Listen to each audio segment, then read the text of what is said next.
Mon invité ce matin, c'est vous, Nora Fraisse. Bonjour. Bonjour. Vous êtes la fondatrice de l'association Marion Fraisse, la main tendue, qui vient en aide aux enfants victimes de harcèlement et à leur famille. Marion, je vais le rappeler, c'est votre fille qui a mis fin à ses jours à 13 ans en 2013, après avoir été victime de harcèlement scolaire.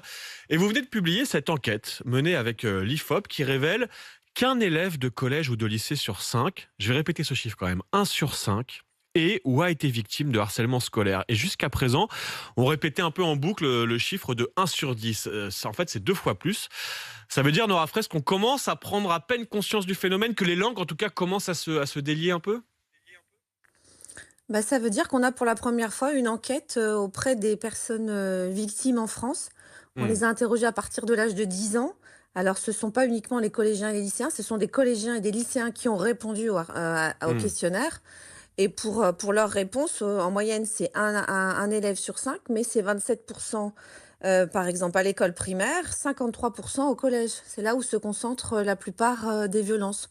Donc, je ne sais pas si les langues se Hmm. délient, mais enfin, on donne la parole à ceux qui sont concernés, les familles, les enseignants et les élèves. Et 1 sur 5, oui, c'est 5 élèves par classe de 25, donc c'est énorme. Oui, mais c'est important d'avoir ce constat et de le prendre en compte. Et en face, eh bien, on attend la réponse notamment politique. On a appris par exemple hier soir que Gabriel Attal, le ministre de l'Éducation nationale, va engager une procédure disciplinaire à l'encontre de l'ancienne rectrice de l'Académie de Versailles. On se souvient de ce courrier de la honte, ce courrier menaçant qui avait été envoyé aux parents du jeune Nicolas, 15 ans, qui s'est suicidé à la dernière rentrée, là, en septembre 2023.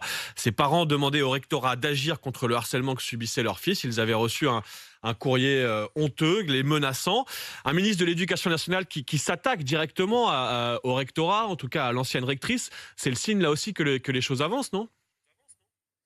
J'estime qu'il a envie de rappeler que ça peut pas durer. Est-ce que les choses vont avancer dans l'administration, au niveau local? Ça, c'est autre chose. Parce qu'aujourd'hui, il y a encore de ce type de courrier ou ce type de non-réponse ou de réponse inadaptée ou d'une violence parfois inouïe, qui sont adressées aux Ça, parents. ça- Vous ça savez, existe ne pas encore, Nora Fraisse? Non, mais attendez, là, vous nous dites, ça existe encore ce type de courrier? Parce qu'on a l'impression que, certes, on a découvert que c'était loin d'être un courrier isolé, là, quand ça s'est passé en septembre dernier, mais entre-temps, il y a eu un audit de tous les rectorats, etc. Aujourd'hui, il y a encore des parents qui peuvent recevoir ce type de courrier quand ils alertent un rectorat. Ils n'auront pas ce type de courrier, mais ils auront ce type de réponse. C'est-à-dire que quand vous n'avez pas une réponse adaptée, une réponse circonstanciée, une réponse humaine, c'est d'une violence inouïe pour les familles.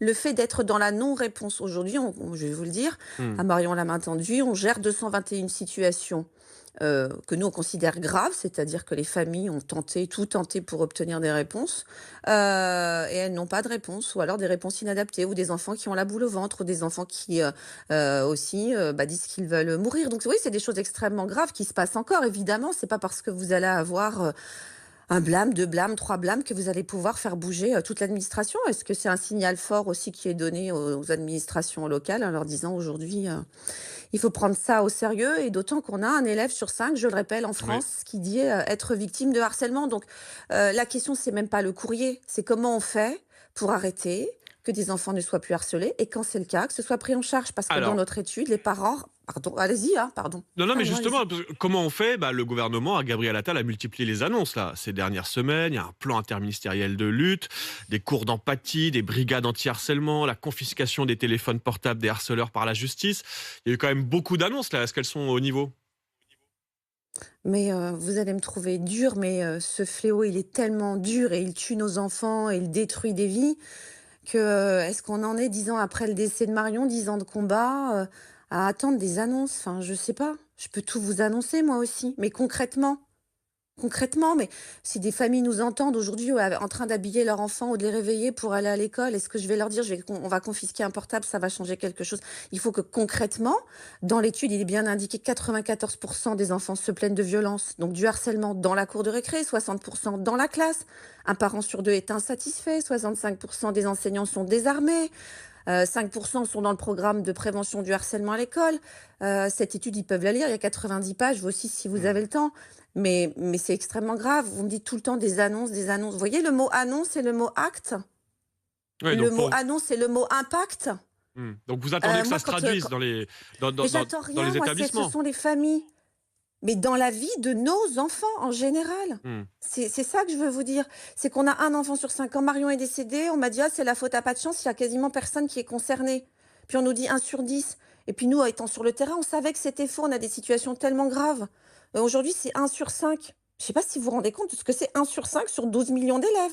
Si, si, c'est pour ça, C'est Nora c'est Fraisse, qu'on énorme tenait à vous avec donner la parole ce matin parce que c'est voilà, on a, les enfants qui peuvent ça fait mettre fin des à leur années qu'on en vie. parle et qu'on a ce chiffre de 1 sur 10 sans vraiment savoir d'où il vient. Là, avec votre étude, on sait que c'est beaucoup plus grave que ce qu'on annonce depuis des années. C'est un élève sur 5. Mais en revanche, il faut des réponses maintenant. Donc vous nous dites on fait des annonces, mais il faut bien en passer par là, non ce plan de lutte contre le harcèlement scolaire, vous nous dites c'est pas suffisant. Il y a pas. Qu'est-ce que vous attendez comme autre annonce, comme en tout cas comme autre acte? Vous demandez des actes. Quel acte demandez-vous ce matin au ministre, à l'administration? Oh, en fait, c'est simple. Après les annonces, il faut qu'il y ait des actes. On nous annonce un plan interministériel. Quel est le budget? Quel est le taux d'impact? Quel va être le taux de formation des enseignants? Les enseignants ne sont pas formés, il le dit, je crois, à hauteur de 19%. Enfin, à un moment, moi, je peux tout vous annoncer, mais si il n'y a pas de budget sur ce sujet-là. J'ai pas vu dans le PLF du Mmh, budget dédié. On mmh. nous dit 30 millions d'euros pour les brigades, mais 30 millions d'euros ramenés à 12 millions d'élèves. Ça fait combien? Mais il y a 59 000 établissements. Oui, donc, Je mais veux vous dire, avez raison, Nora Fraisse, on l'a pas assez pointé sur le sujet. Il y a les annonces et puis il y a les moyens qu'on met derrière. Et c'est là-dessus aussi que vous insistez. C'est très beau de faire des annonces. Maintenant, il faut se donner les moyens de les traduire en actes. Je vous remercie, Nora Fraisse, d'être venue alerter, d'être venue détailler cette étude, oui, qui est alarmante, on peut le dire, sur le phénomène du harcèlement scolaire en France. On semble à peine le découvrir quand on voit l'ampleur de ces chiffres. Oui, un élève sur 5, on va le rappeler encore, qui est ou a été victime de harcèlement scolaire. Je vous remercie, Nora Fraisse, d'être venue ce matin en direct sur RMC. Je rappelle que vous avez fondé l'association Marion Fraisse, la main tendue, et vous n'hésitez pas. Et d'ailleurs, j'aimerais rappeler le numéro quand même qui est mis en place en cas de harcèlement scolaire. Les élèves victimes qui nous écoutent, les témoins, les parents peuvent composer évidemment le 30 18, 7 jours sur 7, de 9h à 23h. N'hésitez pas, il est 6h20 sur RMC.